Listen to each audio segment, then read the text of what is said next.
We are at the strategic Bumla Pass in Tawang sector. Right behind us is the border meeting point. The blue roof seen there is in China. This is the place where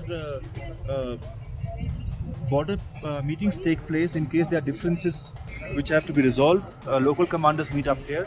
This has a lot of strategic significance because in 1962 this was also the place from where the Chinese attacked and they came all the way down Tawang.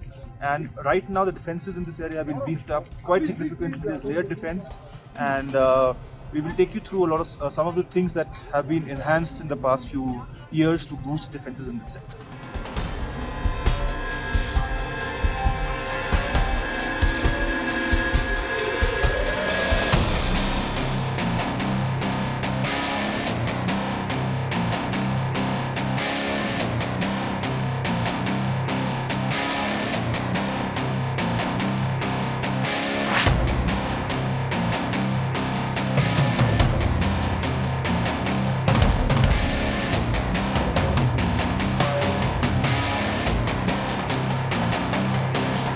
Army's Tawang Brigade has recreated a battle scenario for us here. What we see in front of us is a defensive complex of the Indian Army. This is where a real battle would be fought. We are at Bumla, barely 2 kilometers away from the LAC, and what we have been shown is how an integrated war will be fought, how when the enemy approaches from those valleys right ahead, how they will be engaged, how they will be taken on.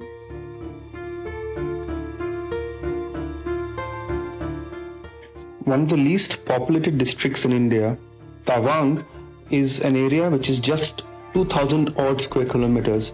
But for India, it holds a lot of significance, a lot of historical importance and strategic importance.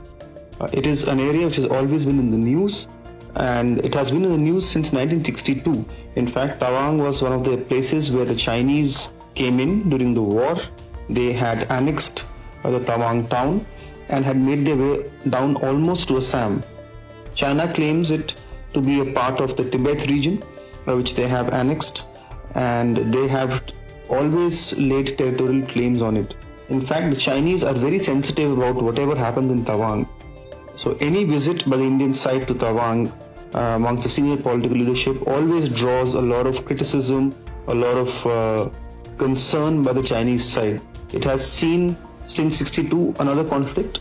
Also, it was a standoff in 1986 which lasted for many years at Sumdurong-Chu.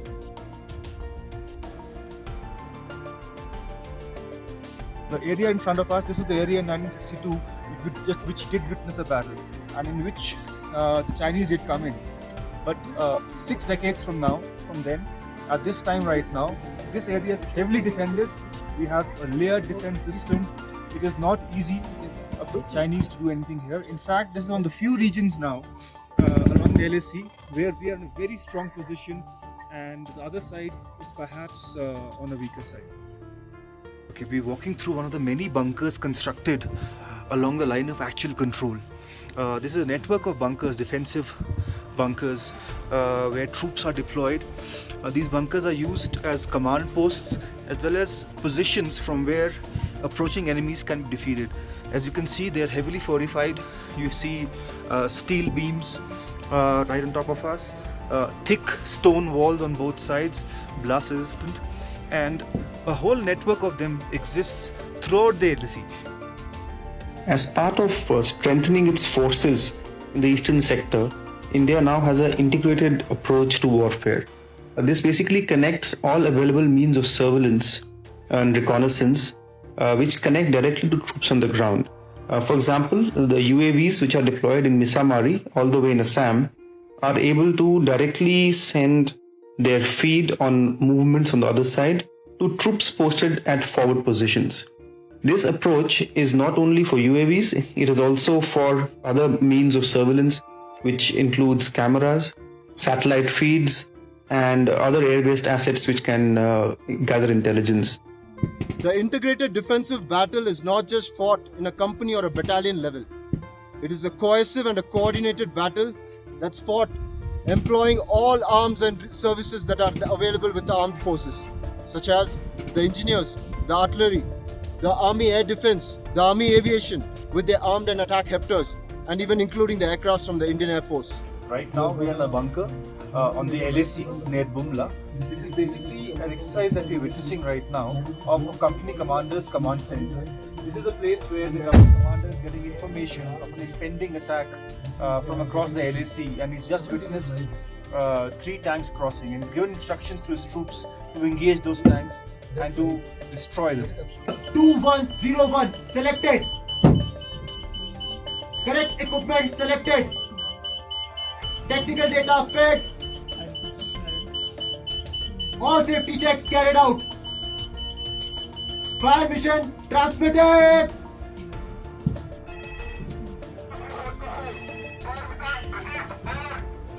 Method of 25423. Method of fire 10 round gunfire. Forms the mainstay gun system of Army Air Defense. This battle-proven gun has been upgraded indigenously in order to counter contemporary air threats.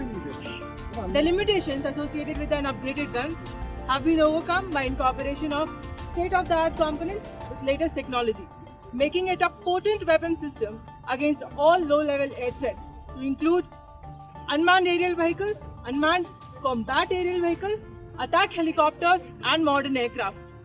To increase the target acquisition and automatic tracking capabilities of the gun, it has been incorporated with high-resolution electro-optical sensors to include daylight television camera, thermal imaging camera, and laser rangefinder. It is equipped with muzzle velocity radar, which increases the firing accuracy of the gun. Given the unique challenges of the Eastern Front, particularly in Tawang and sectors close to it, air support is a vital factor when it comes to countering the Chinese. At Misamari, the army now has an aviation brigade. It is a newly set up unit in which UAVs, advanced light helicopters, the Rudra light helicopters, as well as some transport helicopters are available. The most important factor for mountain warfare is the ability to get to the front to counter an incoming force. And that's where helicopters come into the play. For the Indian forces, these helicopters are the ALH. A lot of practices have been done on using ALH for insertion of troops at forward locations, even behind enemy lines. The same aircraft has been further modified and weaponized into a more lethal version, which we call it as ALH-WSI, which stands for Advanced Light Helicopter Weapon System Integrated, which is known as Rudra. The black helicopter that you just saw, it did the attack maneuver and turned right, and it is just.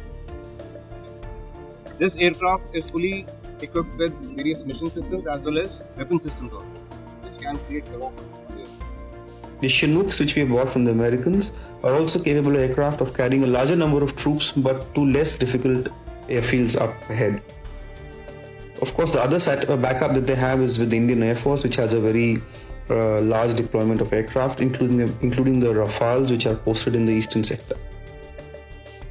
An important component of defense as well as offense on the border are long-range vectors.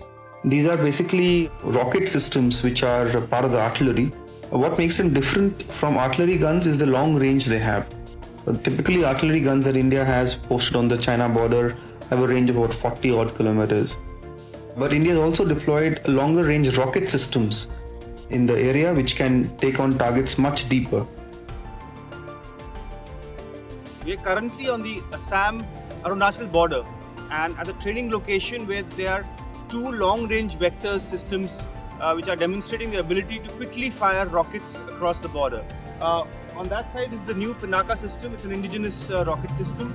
Currently with a limited range of 40 kilometers, but will soon have an enhanced range of 70 plus kilometers. That's the older Smerch system bought from Russia. Now the real hardcore ability of these systems to quickly find a firing position, to quickly devastate a large area across the border is what makes them special. Both the systems are designed to fully devastate a 1.8 square kilometer area, which is quite significant, especially when it comes to strike missions across the border. And here in the Tawang sector, especially, these systems have been deployed. They are they have an offensive capability. They are not really a defensive weapon, and the army has located them right close to the border right now. For years, the biggest problem plaguing Tawang was good connectivity. The advantage of this was taken in the 1962 war also, and the Chinese came in large numbers across the Bumla Pass, and they were met with a smaller Indian force. As the roads were improper on the Indian side, it was difficult to send additional troops. It was difficult to reinforce troops on the border. Now that is slowly changing, and in fact there's been a lot of push in the past 2 or 3 years to improve connectivity to all border areas, particularly in the Tawang sector. We are right now inside one of India's most strategic tunnel projects. This is the Sela Tunnel, being constructed on the axis to Tawang and Bumla.